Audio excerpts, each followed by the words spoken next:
So at Cummins, we are looking at hydrogen internal combustion engines as a step towards Destination Zero strategy. Hi, I'm Nilesh Deshpande. I lead the engineering function for engine business for Cummins in India. So hydrogen internal combustion engine works very similar to a diesel or a natural gas engine. Basically, you have hydrogen stored at very high pressures in cylinders that gets fed to an engine, and you combust or burn it in the engine, and the pressure on the pistons is actually what drives the engine.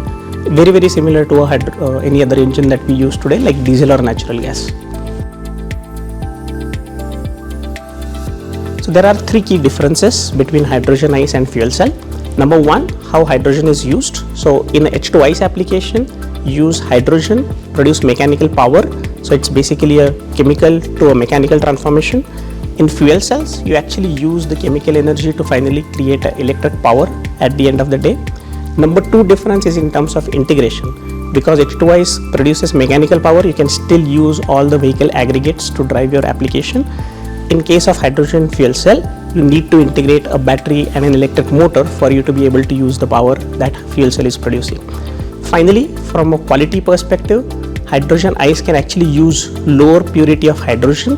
The fuel cells actually require 99.9999% pure hydrogen for it to be efficient. So there are four key challenges for us to note.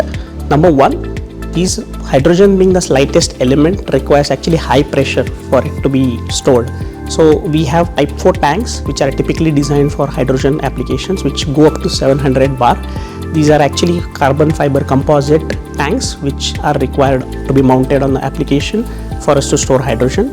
Number two, since hydrogen is again light and much smaller molecule than natural gas, there is chances of it escaping from any gaps. So sealing becomes quite an important criteria for us to know.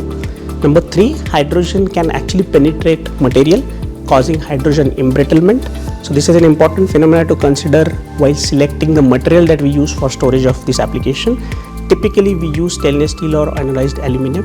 And lastly, being a gaseous fuel, it is not great at lubricating any moving parts. So any interfaces that are moving require special consideration and special coatings as a part of this.